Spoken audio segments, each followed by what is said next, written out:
Happy Tuesday, everybody. Welcome to another episode of China Update, where I provide you with the most up-to-date political, economic, and geostrategic analysis on the world's #2 economy. My name is Tony.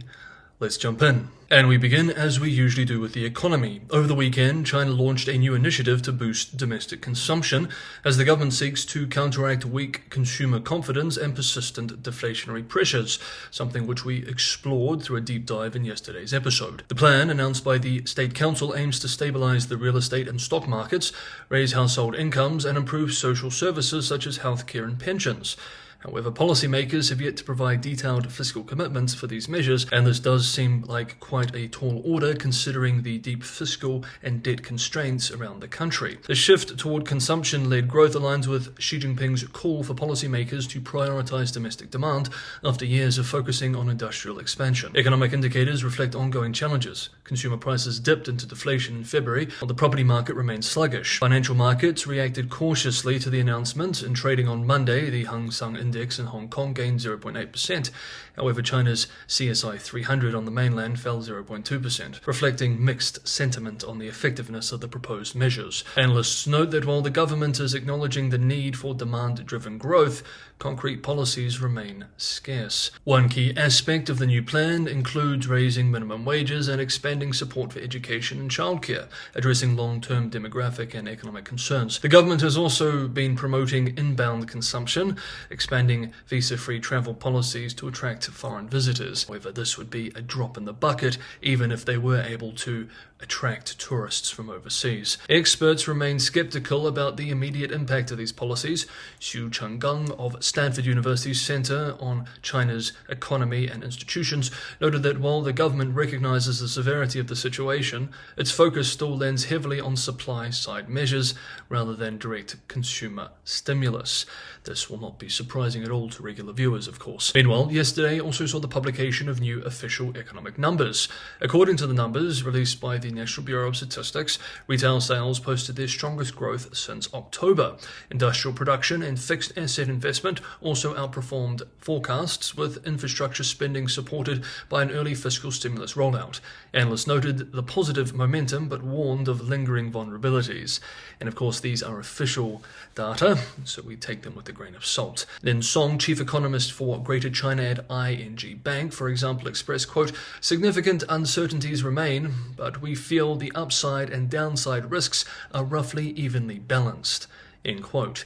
Capital economics economist Stephen Brown, in a research note following the report, expressed, quote, "Consumer spending is on track to slow sharply this quarter, but not by as much as we previously feared," end quote. Despite the upbeat data, investors were unimpressed. The property sector remains a major drag, with new home sales shrinking and development investment dropping 9.8%. Exports, which contributed significantly to 2024's growth, may face setbacks as US tariffs take effect. Peking University professor of finance Michael Pettis, speaking on the numbers, expressed, quote, "The good news, as Reuters notes, is that China's retail sales growth quickened in January, February, in a welcome sign for policymakers' efforts to boost consumption, even as joblessness rose and factory output eased. The bad news is that it quickened after a year in which retail sales growth had been horrible. And it is worth noting that in 2025, the January-February numbers, which are typically bolstered by holiday spending, were much worse than the Jan-Feb numbers of 2024. Growth in retail sales, a proxy for consumption,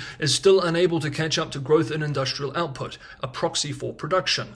Until consumption growth outpaces growth in production, the consumption share of GDP will decline, as it did last year," end quote. Next up, Chinese EV giant BYD Co. has unveiled a groundbreaking electric vehicle charging system that delivers speeds rivaling the time it takes to refuel a traditional gas-powered car. Yesterday, Monday, Chairman Wang Chunfu announced that the system, tested on the new Unveils sedan, can provide 470 kilometers, 292 miles of range in just 5 minutes. The first models featuring this technology, the Han L and the Tang L SUV, will launch in April, starting at 270,000 yuan, US and 280,000 yen respectively. The new charging platform positions BYD ahead of Tesla's superchargers, which provide 275 kilometers in 15 minutes, and Mercedes-Benz latest EV, which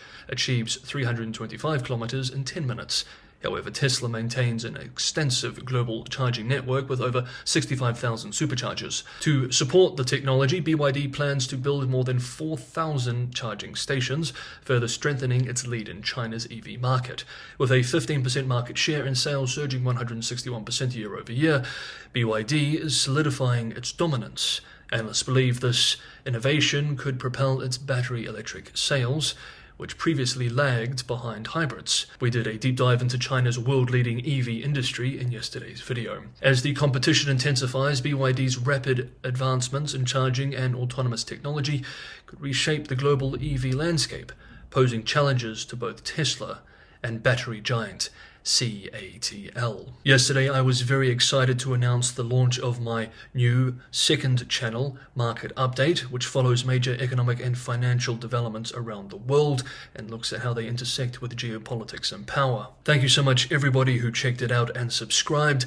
It reached over 2,000 subscribers in the first day of its release, which is amazing. It took 2 years for China Update to reach 1,000 subscribers, so this was pretty amazing for me to see. The second episode is already out. It was published about an hour ago. I've put a link to that video in the description below. So if you like the style of China Update and you'd like to get more of these style developments across a broader range of economies, make sure you check out Market Update with the link below. I hope you enjoyed the content and please let me know your feedback. If you enjoyed today's video of China Update, don't forget to hit the like button, and if you haven't already, it's also a big help if you subscribe.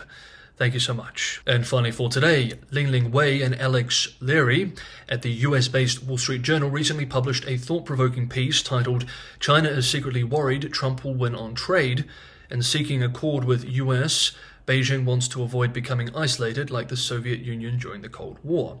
To end today's video, we will unpack some of the ideas in the piece, which touch on developments which we've been following closely on China Update. The authors argue that as soon as Donald Trump secured his presidential victory, General Secretary Xi Jinping called for an urgent analysis of the Cold War rivalry between the United States and the Soviet Union.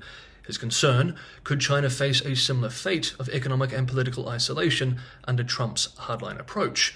Xi's fears are not unfounded. While Trump has strained relations with allies like Canada and Mexico and drawn criticism over his handling of Ukraine, China remains in a precarious position.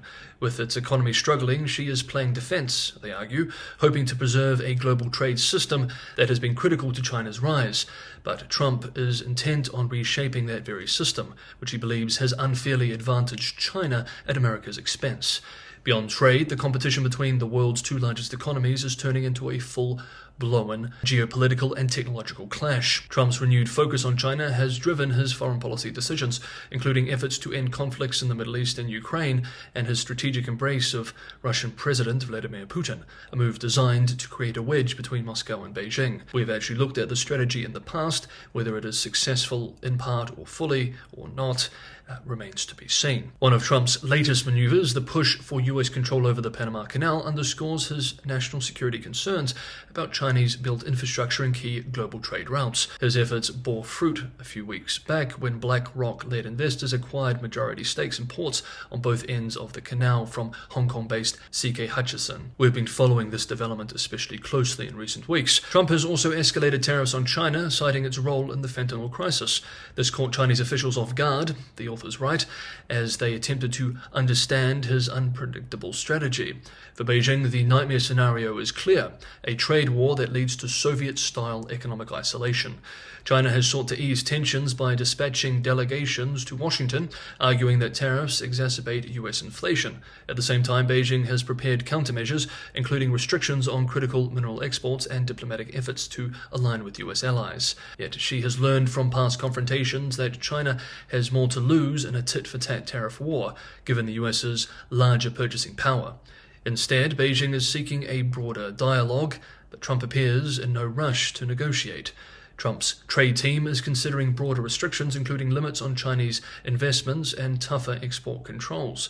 While he has left the door open for negotiations, his strategy is clear: maximize economic leverage and force Beijing into making concessions. As tensions escalate, Xi continues to send signals that China wants to avoid outright conflict. However, Trump's approach suggests that a prolonged standoff, if not a full-fledged economic war, may be inevitable. Okay, that is today's episode of China Update. Thank you so much everybody for watching. Have a good Tuesday, and I will see you all tomorrow.